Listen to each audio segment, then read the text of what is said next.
நன்றி சுவாமி, நன்றி ஆண்டவரே. அப்பா உம்முடைய கிருபைக்காய் உமக்கு நன்றி. இந்த நாளுக்காய் உமக்கு நன்றி செலுத்துகிறோம் கர்த்தாவே. விசேஷமாய் ஆண்டவரே இந்த ஆராதனை உம்முடைய கரத்தில் ஒப்பு கொடுக்கிறோம். இந்த ஆராதனைக்காக ஜெபிக்க தந்த கிருபைக்காய் உமக்கு நன்றி. பரிசுத்த ஆவியானவர் விசேஷமாய் ஆண்டவரே இன்று ஆண்டவரே இந்த ஓய்வு நாள் ஆண்டவரே ஒரு குருத்தோல் ஞாயிறு தினமா இருக்கிறது ஆண்டவரே. கர்த்தாவே இந்த நாட்கள் ஆண்டவரே குருத்தோலை ஏந்தி ஓசன்னா பாடி உம்மை துதிப்பதுக்கு ஆண்டவரே அந்த ஞாபக நாளை நீர் வைத்திருக்கிறபடியாய் உமக்கு நன்றி செலுத்துகிறோம். விசேஷமாய் ஆண்டவரே வார்த்தை கொண்டு வர்ற நபரை நீர் ஆசீர்வதிக்கும்படியா செபிக்கிறோம். அதே போல வார்த்தை வாசிக்கிறவரை ஆசீர்வதிக்கும்படியா செபிக்கிறோம். அதே போல பாடுகிறவர்களை ஆசீர்வதிங்கள்.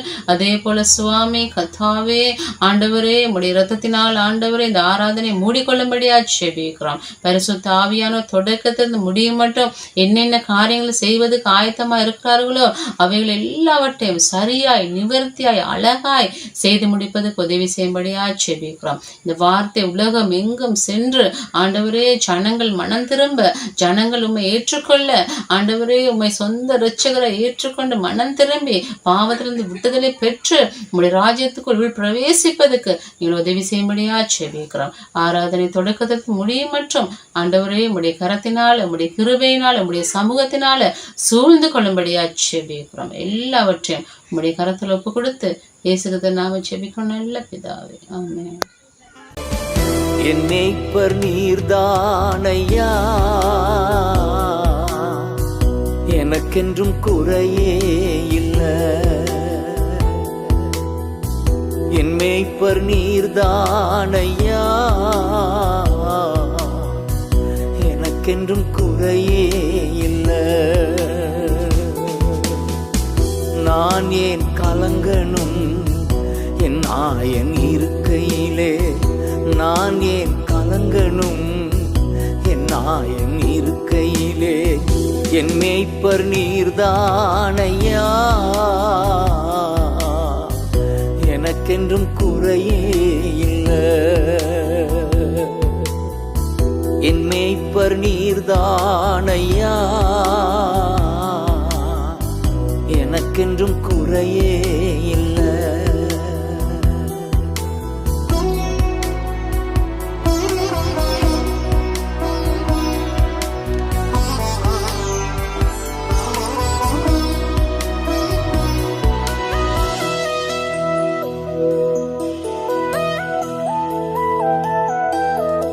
நீதியின் பாதையில் நடத்தி செல்கின்றீர், உம் மகிமை விளங்கும்படி.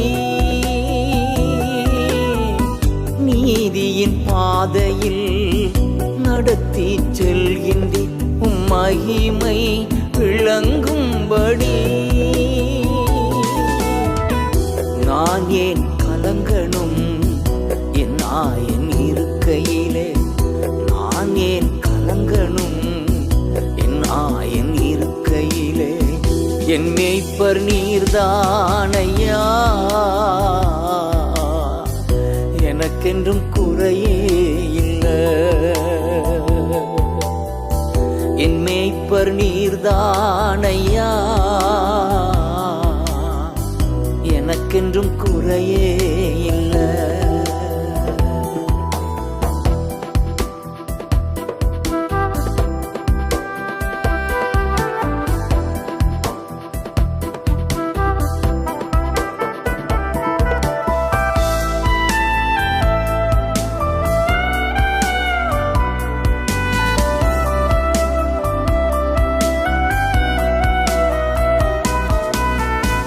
ஆத்துமா தேற்றுகிறீர், ஆவி பொழிகின்றீர், புது உயிர் தருகின்றீர். ஆத்துமா தேற்றுகிறீர், ஆவி பொழிகின்றீர், புது உயிர் தருகின்றீர். நான் ஏன் கலங்கணும் என் ஆயன் இருக்கையிலே, நான் ஏன் கலங்கணும் என் ஆயன் இருக்கையிலே. என் மேய்ப்பர் நீர்தானையா, எனக்கென்றும் குறையே இல்லை. என் மேய்ப்பர் நீ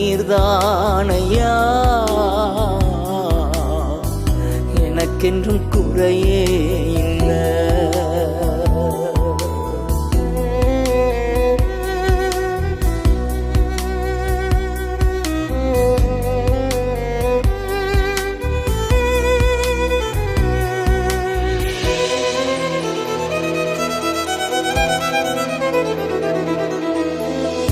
எதிரிகள் கண் முன்னே வெற்றி தருகின்றீர், விருந்து படைக்கின்றீர். எதிரிகள் கண் முன்னே வெற்றி தருகின்றீர், விருந்து படைக்கின்றீர். நான் ஏன் கலங்கணும் என் ஆயன் இருக்கையிலே, நான் ஏன் கலங்கணும் என் ஆயன் இருக்கையிலே. என் மேய்ப்பர் நீர்தானையா, எனக்கென்றும் குறையே இல்லை. என் மேய்ப்பர் நீர்தானையா, எனக்கென்றும் குறையே இல்லை.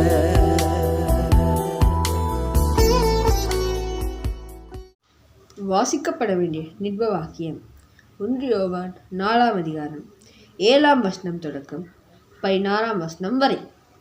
பிரியமானவர்களே, ஒருவரில் ஒருவர் அன்பாயிருக்க கடவும், ஏனெனில் அன்பு தேவனால் உண்டாயிருக்கிறது. அன்புள்ள எவனும் தேவனால் பிறந்து அவரை அறிந்திருக்கிறான். அன்பில்லாதவன் தேவனை அறியான். தேவன் அன்பாகவே இருக்கிறார். தம்முடைய ஒரே பேரான குமாரனாலே நாம் பிழைக்கும்படிக்கு தேவன் அவரை இவ்வுலகத்திலே அனுப்பினதினால் தேவன் நம்மேல் வைத்த அன்பு வெளிப்பட்டது.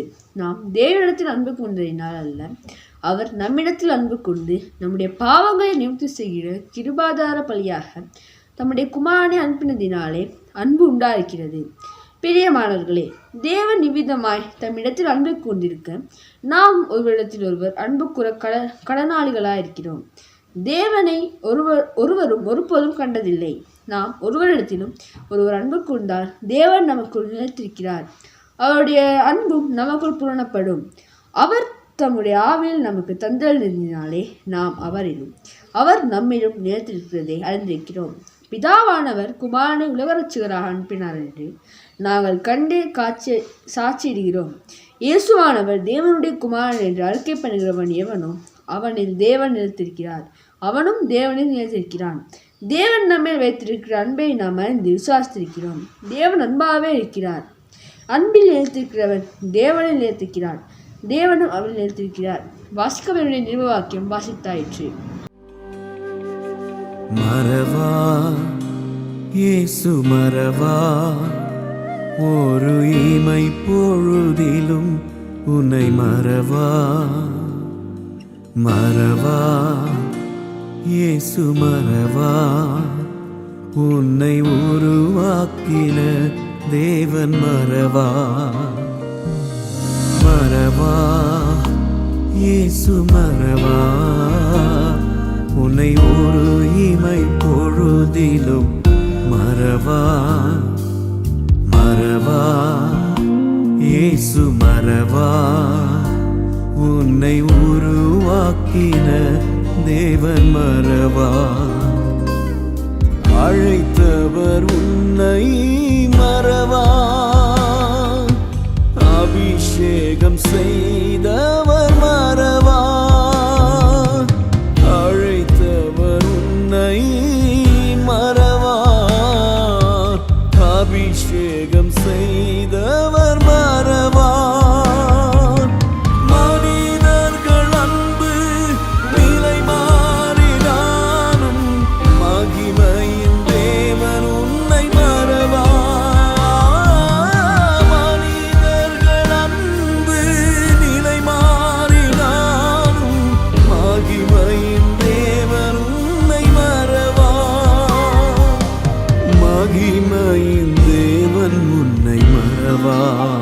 ஊழியரே மறவா இயேசு மறவா, ஒரு இமை பொழுதும் உன்னை மறவா.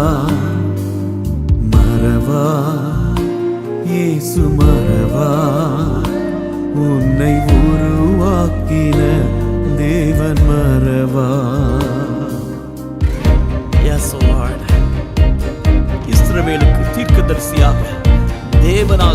கொள்ளப்பட்ட எலியாவை கர்த்தர் போஷிக்க, காப்பாற்ற, பாதுகாக்க மறக்கவில்லை.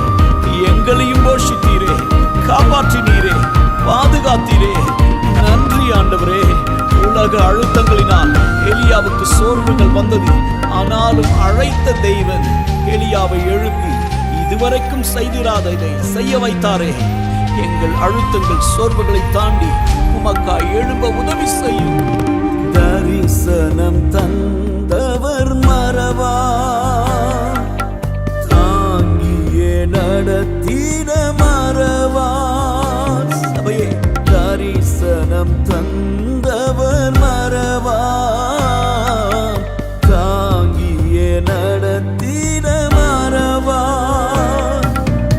எப்பக்கம் நெருக்கங்கள் ஊரை சூழ்ந்திட்டாலும் எலியாவின் தேவன் உன்னை மறவாரா.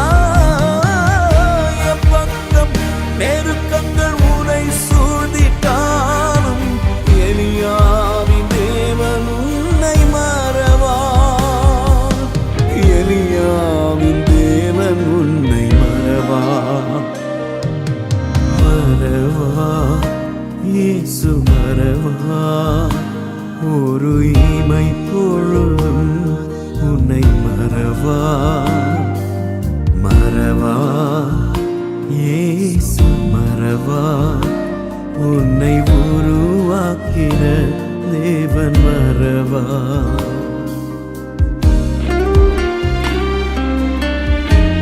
ஆபிரகாமின் சந்ததியை குறித்து வாக்கு பண்ணினவர். ஆபிரகாம் இடத்திலே அதன் அறிகுறி கூட தென்படாத நிலையில் இல்லாதவைகளை இருக்கிறவைகளை போல அழைக்கிற தெய்வம் ஆண்டவரே. தாம் வாக்களித்ததை மறக்காமல் செய்து அவனை ஆசீர்வாதமாய் மாற்றினாரே. காலம் தாமதமானாலும் சூழ்நிலைகள் மாறினாலும் எல்லாம் கைவிட்டு போனாலும் தாம் வாக்களித்ததையும் நன்மையும் அவர் மறவாதவர். எங்களை இந்த நாட்களிலே மறக்காதவர். உங்க கரங்களிலே கொடுக்கிறோம். நீரே எங்கள் நம்பிக்கை. வாக்கு தத்தம் தந்தவர் மறவா, வழிகாட்டி நடத்தின மறவா. நண்பரே, வாக்கு தத்தம் தந்தவர் மறவா, வழிகாட்டி நடத்தின மறவா. வானமும் பூமியும் நிலை மாறினாலும் வார்த்தையை நிறைவேற்ற மறவாரா. வானமும் பூமியும் நிலை மாறினாலும் வார்த்தையை நிறைவேற்ற மறவா. வார்த்தையை நிறைவேற்ற மறவா. ஐயா, மறவா இயேசு மறவா. ஒரு இமை பொழுதும் உன்னை மறவா. மறவா இயேசு மறவா. உன்னை உருவாக்கின தேவன் மறவா. வேண்டிய சுவிசேஷ வாக்கியம் யோவான் 15ஆம் அதிகாரம் 1 முதல் சில வசனங்கள். நான் மெய்யான திராட்சை செடி, என் பிதா திராட்சை தோட்டக்காரர். என்னில் கனி கொடாதிருக்கிற கொடி எதுவோ அதை அவர் அறுத்து போடுகிறார். கனி கொடுக்கிற கொடி எதுவோ அது அதிக கனிகளை கொடுக்கும்படி அதை சுத்தம் பண்ணுகிறார். நான் உங்களுக்கு சொன்ன உபதேசத்தினாலே நீங்கள் இப்பொழுதே சுத்தமாயிருக்கிறீர்கள். என்னில் நிலைத்திருங்கள், நானும் உங்களில் நிலைத்திருப்பேன். கொடியானது திராட்சை செடியில் நிலைத்திராவிட்டால் அது தானாய் கனி கொடுக்க மாட்டாது போல நீங்களும் என்னில் நிலைத்திராவிட்டால் கனி கொடுக்க மாட்டீர்கள். நானே திராட்சை செடி, நீங்கள் கொடிகள். ஒருவன் என்னிலும் நான் அவனிலும் நிலைத்திருந்தால் அவன் மிகுந்த கனிகளை கொடுப்பான். என்னை அல்லாமல் உங்களால் ஒன்றும் செய்யக்கூடாது. ஒருவன் என்னில் நிலைத்திராவிட்டால் வெளியே எரியுண்ட கொடியை போல அவன் எரியுண்டு உலர்ந்து போவான். அப்படிப்பட்டவைகளை சேர்த்து அக்கினியிலே போடுகிறார்கள், அவைகள் எரிந்து போம்.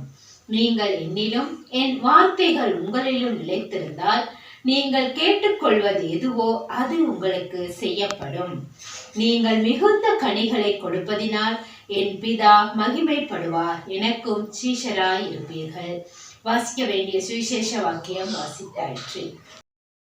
உங்கள் அனைவரையும் இயேசுவின் நாமத்தில் வாழ்த்துகின்றேன். எனது பெயர் ஜோஜோ நமோது. நான் சேவ்னவ் நிறுவனத்துக்காக வடமேல் பசுபிக் பிராந்தியத்தில் கடமையாற்றுகின்றேன். உங்களிடத்தில் கர்த்தருடைய வார்த்தையை பிரசங்கிக்கும் அளவுக்கு பாக்கியம் பெற்றிருப்பதை நினைத்து மிகவும் சந்தோஷப்படுகின்றேன். தேவன் நாம் அனைவருடன் பேசுவார் என்று நான் விசுவாசிக்கின்றேன். நான் இன்று தெரிந்து கொண்ட வேத பகுதியானது பிதாவானவர் தோட்டக்காரனாகவும் இயேசு மெய்யான திராட்சை செடியாகவும் நாங்கள் அதன் கொடிகளாகவும் காண்பிக்கப்பட்டுள்ள ஓமையே ஆகும். அது நமக்கு பிதாவோடும் இயேசு கிறிஸ்துவோடும் உள்ள உறவை காண்பிக்கின்றது. ஒரு விசுவாசியாக நாம் நம் இரட்சகரோடும் தேவனோடும் உள்ள இந்த உறவை நாள்தோறும் வளர்த்து கொள்ள பிரயாசப்பட வேண்டும். நாங்கள் 1ஆம் வசனத்திலிருந்தே ஆரம்பிப்போம். அங்கு இயேசுவானவர் தன் சீஷர்களோடு உரையாடி கொண்டிருப்பதை பார்க்கின்றோம். 1ஆம் வசனத்தில் இயேசு கூறுகின்றார், நானே மெய்யான திராட்சை செடி, என் பிதா திராட்சை தோட்டக்காரர். என்னில் கனிகொடாத கொடி எதுவோ அதை பிதாவானவர் வெட்டி போடுவார் என்கின்றார். நாங்கள் தான் இந்த கொடிகள். கனி கொடுக்கின்ற கொடிகள் இன்னும் அதிகமாய் கனி கொடுக்கும்படி அவைகளை பிதாவானவர் சுத்தம் செய்கின்றார். நாம் ஒரு உறவை ஏற்படுத்துவதில் ஆரம்பித்து கனி கொடுக்கின்ற ஒரு நிலைமையை நோக்கி வளர்ச்சி அடைகின்றோம். ஒரு விவசாயி தனது கனிகளை வைத்து தன்னுடைய மரங்களின் ஆரோக்கிய தன்மையை இனங்கண்டு கொள்வான். ஒரு மரத்தின் கிளைகளில் அம்மரத்தின் கனிகளை காணாத பட்சத்தில் போது நாம் அதை வெட்டி போட நினைப்பதில்லையா? அதுபோல சில மரங்கள் கனி கொடுத்து கொண்டிருக்கின்றன. அப்படிப்பட்ட மரங்களை பார்க்கும்போது அவைகளுக்கு இன்னும் அதிகமான பழங்களை கொடுப்பதற்கான ஆற்றல் இருப்பதாக நீங்கள் நினைப்பதில்லையா? அத்தகைய சந்தர்ப்பங்களில் நீங்கள் என்ன செய்வீர்கள்? அவைகள் இன்னும் அதிகமாக கனி கொடுக்கும்படி அவைகளை சுத்தம் செய்ய ஆரம்பிப்பீர்கள். இயேசு கிறிஸ்துவை அறிந்து கொண்ட நாம் யாவரும் போக வேண்டிய செயல்முறை இதுதான். நாம் தேவ பிள்ளைகளாய், அவரது சிஷ்யர்களாய், அவரை பின்பற்றுபவர்களாய் நாம் அனைவரும் கனி கொடுக்கின்றவர்களாக இருக்க வேண்டும். அதுவே நம்மை குறித்த தேவனுடைய எதிர்பார்ப்பாய் இருக்கின்றது. கனி கொடுக்காத அனைத்து கிளைகளையும் அவர் தரித்து போடுவார். காரணம், அந்த கிளையினால் என்ன பலனுண்டு? அது அந்த இடத்திலே இருந்தாலும் அதனால் எதிர்பார்க்கப்படும் பலன் கிடைக்காமல் இருக்கின்றது. கனி கொடுக்காதவர்கள் யார் என்று பார்ப்போமானால், சில நேரம் அவர்கள் தேவனை விசுவாசிக்காதவர்களாய் இருக்கலாம், அல்லது இன்னும் அவர்கள் தேவன் எதிர்பார்க்கும் விதத்தில் செயல்படாதவர்களாக இருக்கலாம், அல்லது தேவன் எதிர்பார்க்கும் வழியில் செல்ல விருப்பமற்றவர்களாக இருக்கலாம். அப்படிப்பட்டவர்கள் உண்மையிலே தேவனுக்குள்ளாக வாழ்பவர்கள் அல்ல. ஆனால் உண்மையாக இன்று வரைக்கும் தேவனை விசுவாசித்து அவருடைய வழிகளிலே விசுவாசத்தோடு நடந்து செல்பவர்களும் அநேக நேரங்களில் சுத்திகரிப்பின் செயல்முறை கூடாக கடந்து செல்கின்றார்கள். அது ஏன் அப்படி நடக்கின்றது? அதற்கு காரணம், நீங்கள் தவறு செய்கின்றீர்கள் என்பதினால் அல்ல, அல்லது தேவன் உங்களை குறித்து கரிசனையற்றவர் போல இருப்பதினாலும் அல்ல, அல்லது உங்கள் பிதா உங்கள் மீது கரிசனை கொள்ள தகமையற்ற ஒரு பிதாவாக இருக்கின்றார் என்பதாலோ அல்ல. இந்த சுத்திகரிப்பின் செயற்பாட்டிற்கூடாக உங்களை கொண்டு செல்ல காரணம், நீங்கள் அதிக கனிகளை கொடுக்க வேண்டும் என்பதற்காகவே. ஒரு உதாரணத்திற்கு, அந்த சுத்திகரிப்பின் செயற்பாட்டிற்குள் உங்கள் நம்பிக்கை உடைக்கப்படல், விரக்தி, நீங்கள் நேசித்தவரை இழக்க நேரிடுதல், இழப்பின் அனுபவம், சிறுமைப்படுத்தப்பட்ட அனுபவம், வியாதிகள், நோய் போன்ற சூழ்நிலைகள் கூட அடங்கியிருக்கலாம். இத்தகைய அனுபவங்கள் சில நேரங்களில் நான் தேவனுக்காக இவ்வளவாய் உழைத்திருக்கின்றேன், செய்திருக்கின்றேன், ஆனாலும் இப்பொழுது அவர் எங்கே என்ற கேள்விகளை கேட்க நம்மை தூண்டிவிடலாம். நமது தேவன் ஒரு நல்ல தகப்பனாக இருக்கின்றார். நாம் அவருடைய ராஜ்யத்தில் இன்னும் கனி கொடுப்பதை அவர் விரும்புகின்றார். ஆகவே அநேக சந்தர்ப்பங்களில் நம்மை அவர் சவால் மிக்க அனுபவங்களுக்கூடாக கொண்டு செல்கின்றார். காரணம், அவருக்குள்ளாக நாம் நமது விசுவாசத்தை அதிகரித்துக் கொள்வதை அவர் விரும்புகின்றார். நமது குணாதிசயத்தை மாற்றி அமைப்பதே அவருக்கு தேவைப்படுகின்றது. அவர் நம்மை புடமிட விரும்புகின்றார். நாம் முற்றிலும் அவரையே சார்ந்திருப்பதை அவர் நம்மில் விரும்புகின்றார். நாம் இந்த கடினமான காலகட்டத்துக்கூடாக கடந்து செல்ல காரணம் தேவனுடைய கோபம் நம்மேல் வந்திருக்கின்ற படியினால் அல்ல. இந்த அனுபவங்களுக்கூடாக சில நேரங்களில் அவர் நம்மை இன்னும் ஒரு மட்டத்துக்கு அழைத்து செல்கின்றார். நம்முடைய விசுவாசத்தை கட்டியெழுப்ப தேவனுக்கு அவசியம் இருக்கின்றது. நாம் நம்மை சார்ந்திருக்காமல் அவரை சார்ந்து வாழும்போதுதான் நமக்கு அவரில் நிலைத்திருக்க முடியும் என்பதை புரிய வைப்பதற்கு அவருக்கு தேவை இருக்கின்றது. நீங்கள் சில நேரம் சவால் மிக்க சூழ்நிலைகளுக்கு முகம் கொடுக்கலாம். இருதயம் உடைக்கப்படும் சூழ்நிலைகளுக்கு முகம் கொடுக்கலாம். உங்களை சோர்வடிக்கும் மற்றும் உங்களை அளவைக்கும் சூழ்நிலைகளுக்கு மேலும் காலங்கள் கடக்கும் போது ஏன் நான் தேவனை விசுவாசித்தேன் என்ற கேள்வியை கூட கேட்கும் நிலைக்கு அல்லது அவரை நம்பியதற்காக மனஸ்தாபம் படும் நிலைக்கு கூட உங்களை தள்ளிவிடலாம். ஆயினும் எனக்கு அன்பானவர்களே, ஆண்டவர் அந்த சூழ்நிலைகளிலும் உங்களோடு தான் இருக்கின்றார். நீங்கள் எத்தகைய போராட்டமான சூழ்நிலைகளில் இருந்தாலும் கர்த்தருடைய கிரியையானது அங்கே இருக்கின்றது என்பதை மறந்து போக வேண்டாம். இவைகளுக்கூடாக அவர் உங்களை அழைத்து செல்ல காரணம் அவருக்குள்ளான நம்முடைய விசுவாசமானது மிக ஆழமாக வளர வேண்டும் என்று அவர் விரும்புகின்றபடியாலே. நாம் இந்த அதிகாரத்திலே அடுத்தடுத்த வசனங்களுக்கு போகும்போது நாம் பார்க்கின்றோம். 3ஆம் வசனமானது இவ்வாறு கூறுகின்றது: நீங்கள் கேட்ட இந்த உபதேசத்தினாலே சுத்தமாயிருக்கிறீர்கள் என்று இயேசு கூறுகின்றார். ஆகவே எனக்கு அன்பானவர்களை பாருங்கள், அவருடைய வார்த்தையானது நம்மை சுத்திகரிக்கின்றது. அடுத்த 2 வசனங்களையும் பாருங்கள். என்னில் நிலைத்திருங்கள், நானும் உங்களில் நிலைத்திருப்பேன். கொடியானது திராட்சை செடியிலே நிலைத்திராவிட்டால் அது தானாய் கனி கொடுக்க மாட்டாதது போல நீங்களும் என்னில் நிலைத்திராவிட்டால் கனி கொடுக்க மாட்டீர்கள். நானே திராட்சை செடி, நீங்கள் கொடிகள். ஒருவன் என்னிலும் நான் அவனிலும் நிலைத்திருந்தால் அவன் மிகுந்த கனிகளை கொடுப்பான். என்னை அல்லாமல் உங்களால் ஒன்றும் செய்யக்கூடாது. நிலைத்திருத்தல் என்பது அங்கேயே தரித்திருத்தல் அல்லது உறுதியாய் இருத்தல் என்ற அர்த்தத்தை கொடுக்கின்றது. நீங்கள் அதிர்ச்சியான சூழ்நிலைகளுக்கு முகம் கொடுக்கும் போதும் ஒரு கொடிய புயலை சந்தித்ததன் பின்பாகவும் நீங்கள் அவரில் நிலைத்திருக்க வேண்டும் என்பதே அவருடைய எதிர்பார்ப்பாய் இருக்கின்றது. நாம் அவரில் நிலைத்திருக்க வேண்டும். அன்பானவர்களே, நாம் அவரில் நிலைத்திருக்கும் போது அவரும் நம்மில் நிலைத்திருக்கின்றார். நாம் அவரில் தொடர்ந்தும் நிலைத்திருக்க வேண்டும்.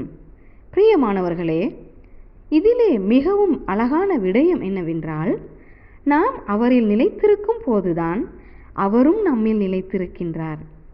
உறவு என்பது ஒரு பக்கத்தில் மாத்திரம் ஏற்படுத்தி கொள்ளும் காரியம் அல்ல. அது 2 பக்கத்திலும் ஏற்படுத்தி கொள்ள வேண்டிய ஒரு காரியமாய் இருக்கின்றது. நாம் அவரில் நிலைத்திருக்கும் விதத்தில் அவரும் நம்மில் நிலைத்திருப்பார். அத்தோடு அவர் இல்லாமல் நம்மால் ஒன்றும் செய்ய முடியாது என்பதையும் தேவன் கூறுகின்றார். அதனுடைய அர்த்தம் என்னவென்றால், நாம் அவரில் நிலைத்திராவிட்டால் நம்முடைய பலன் குறுகி போய்விடும் என்பதாகும். எமது திறமைகள் அனைத்தும் ஒரு வரையறைக்குட்பட்டவைகள். ஆனால் நாம் தேவனில் நிலைத்திருந்து அவரை நம்பி அவரில் சார்ந்திருப்போமானால் நாம் மிகவும் பலனுள்ளவர்களாயிருப்போம். நம் தேவன் இல்லையில்லாத மிக உயர்ந்த தேவனாயிருக்கின்றார். நாம் அவரை நம்பும் போது எதையும் செய்ய முடியும் என்பதை அறிந்து கொள்கின்றோம். நமக்கு அவர் மீது நம்பிக்கையை வைக்க முடியும். எல்லாவற்றிலும் நமக்கு உதவி செய்ய அவருக்கு முடியும் என்பதை விசுவாசிக்க வேண்டும். தேவன் இல்லாமல் நம்மால் எதையுமே செய்ய முடியாது. எனக்கு உங்களை பற்றி தெரியாது. நான் தனியாக சில காரியங்களை செய்ய முயற்சித்ததுண்டு. அந்த எல்லா முயற்சியும் மிகவும் மோசமான பிரதிபலனையே எனக்கு கொண்டு வந்து கொடுத்தது. ஆனால் நான் அவரை பார்த்து, ஆண்டவரே, நீர் இல்லாமல் என்னால் ஒன்றுமே செய்ய முடியாது, நீர் இல்லாமல் இந்த சூழ்நிலைக்குள் என்னால் கடந்து போக முடியாது என்று கூறிய நேரங்களில் தேவன் இடைப்பட்டு என்னை திருத்தி இன்னும் ஒரு படி முன்னால் செல்வதற்கு வழியை காண்பித்து கொடுத்திருக்கின்றார். ஆண்டவர் நம்மை பார்த்து இவ்வாறு கூறுகின்றார், நான் இப்பொழுதும் உனக்கு முன்னே இருக்கின்றேன். நான் சர்வ வல்லமையுள்ள தேவனாக இருப்பதால் உனக்கு என் மீது நம்பிக்கை வைக்க முடியும். நான் சர்வ ஞானியும் சர்வ வல்லமையும் உள்ள தேவனாயிருக்கின்றேன். நீ என்னை விசுவாசிப்பாயானால் என்னால் செய்ய முடியும் என்று நீ நினைக்கும் அனைத்தையும் நான் உனக்காக செய்து நிறைவேற்றுவேன் என்று கூறுகின்றார். அதனால்தான் நாம் அவரில் நிலைத்திருக்கும் போது நம்முடைய விசுவாசத்தை அவர் இன்னும் ஒரு மட்டத்திற்கு கொண்டு போகின்றார். காரணம், நாம் அவரில் நிலைத்திருக்கும் போது நாம் அவரில் சார்ந்து எல்லாம் செய்ய வல்லமை கொண்ட சர்வ வல்லமையுள்ள தேவன் மீது நாம் அவதானத்தை செலுத்த முற்படுவோம். ஆகவே பிரியமானவர்களே, நமக்கு பதிலில்லாத நேரங்களில் கூட நமது விசுவாசமானது சோதிக்கப்படுகையில் மற்றும் நாம் பல புயல்களுக்கு முகம் கொடுக்கும் போதும் சவால்களுக்கு முகம் கொடுக்கும் போதும் இருதயமானது உடைக்கப்படும் நேரங்களிலும் கூட நான் நினைக்கின்றேன், நாம் அவரில் நிலைத்திருக்க வேண்டும். காரணம், தேவன் இன்னும் மாறாதவராகவே காணப்படுகின்றார். அவர் இன்னும் வல்லமையுள்ளவராகவே காணப்படுகின்றார். இருப்பினும் ஆண்டவர் நம் இருதயங்களை பார்க்கின்றார். நம்மை சுற்றியுள்ள காரியங்கள் நாம் நினைக்கின்ற விதமாக நடைபெறாத போது நமக்கு ஒரே விதமாக இருக்க முடியாது. இந்த அதிகாரத்திலே நாம் முன்னோக்கி வாசித்து கொண்டு போகும்போது, ஒருவன் என்னிலே நிலைத்திராவிட்டால் அவன் ஒரு தரித்து போடப்பட்ட கொடியாக உலர்ந்து போய்விடுவான். காய்ந்து போன அனைத்து கொடிகளும் ஒன்றாக கட்டப்பட்டு அக்கினியிலே தூக்கி போடப்படும், அவைகள் எரியுண்டு போகும் என்பதாக அந்த வசனம் கூறுகின்றது. நாம் தேவனில் நிலைத்திராத போது நம்மை சுற்றி நடக்கும் காரியங்கள் அனைத்தும் அர்த்தமற்றதாய் போய்விடும். தேவன் இல்லாவிட்டால் நம் வாழ்க்கைக்கு எந்த அர்த்தமும் இருக்காது. தேவன் இல்லாமல் நமக்கு செய்ய முடிந்த காரியம் எதுவும் கிடையாது. நாம் அவரில் நிலைத்திராவிட்டால் நமக்கு வாழ்க்கையானது ஒரு குழப்பமான நிலையில்தான் இருக்கும். நமக்கு தொடர்ந்தும் சவால்களுக்கு முகம் கொடுக்க வேண்டி ஏற்படும். அதாவது, நீங்கள் ஒரு கிறிஸ்தவனாக இருப்பதால் உங்களுக்கு சவால்களே வராது என்பதை அல்ல நான் சொல்ல வருகின்றேன். நீங்கள் சவால்களுக்கு முகம் கொடுக்க வேண்டி ஏற்படும். ஆனால் நீங்கள் அதற்கு முகம் கொடுக்கும் விதம் ஒரு அவிசுவாசியை விட வித்தியாசமாயிருக்கும். நீங்கள் என்னிலும் என் வார்த்தை உங்களிலும் நிலைத்திருக்குமானால் நீங்கள் கேட்டுக்கொள்கிறது எதுவோ அது உங்களுக்கு கொடுக்கப்படும் என்பதாக இங்கே கூறப்பட்டிருக்கின்றது. நீங்கள் அதிக கனிகளை கொடுத்து எனக்கு சீஷர்களாய் இருப்பதற்கூடாகவே பிதாவானவருக்கு மகிமையை கொண்டு வர முடியும் என்று கூறப்பட்டுள்ளது. ஆண்டவருடைய வார்த்தையானது இந்த பூமியிலே நமக்கு சிறந்த ஒரு வழிகாட்டியாக இருக்கின்றது. வழிநடத்துவதற்கு தேவையான ஆலோசனைகளை வழங்குவதற்கு வேத வார்த்தையானது மிகவும் வல்லமை வாய்ந்ததாக காணப்படுகின்றது. ஆகவே நாம் அவரிலும் அவருடைய வார்த்தையிலும் நிலைத்திருக்க வேண்டும்.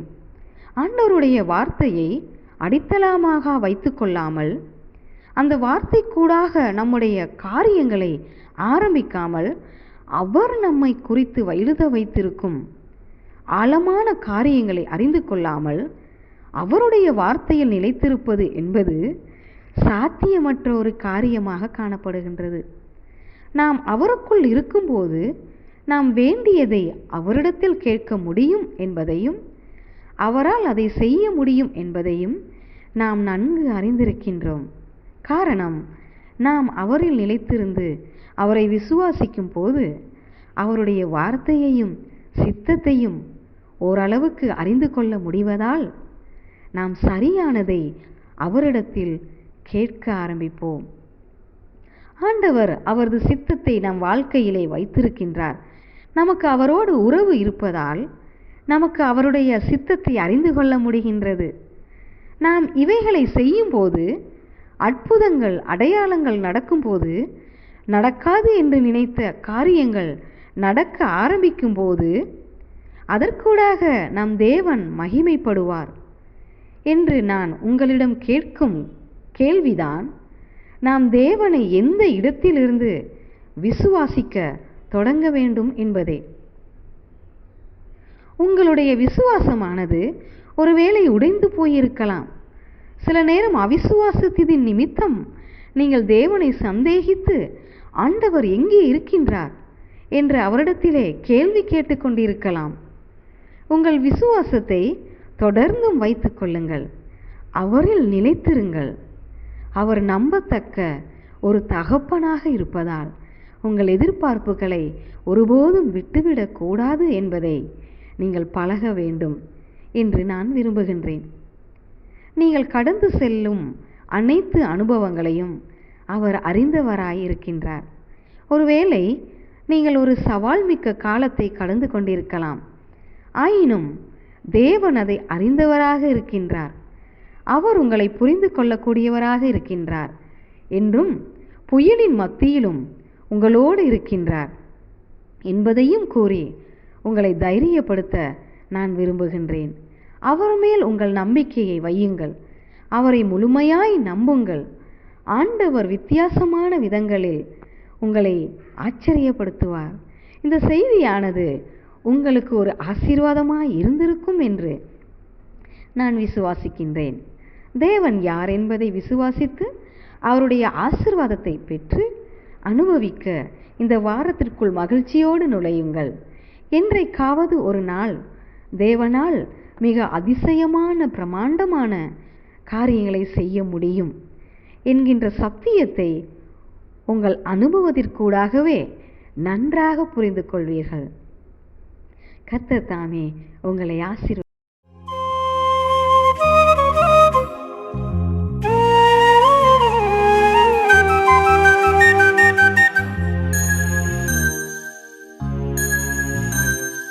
द्राक्षी चेडी येसुराजा, द्राक्षी चेडी येसुराजा, உம்மோடு இணைந்திருக்கும் கிளை நாங்கள், உமக்காய் படருகின்ற கொடி நாங்கள், உம்மோடு இணைந்திருக்கும் கிளை நாங்கள், உமக்காய் படருகின்ற கொடி நாங்கள். திராட்சை செடி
அன்பின் பரலோக பிதாவே, குமாரனாகிய இயேசுவின் மூலமாய் ஜெபிக்கிற ஆண்டவரே, தகப்பனே, இன்றைய நாளுக்காக உமக்கு ஸ்தோத்திரம் ஆண்டவரே.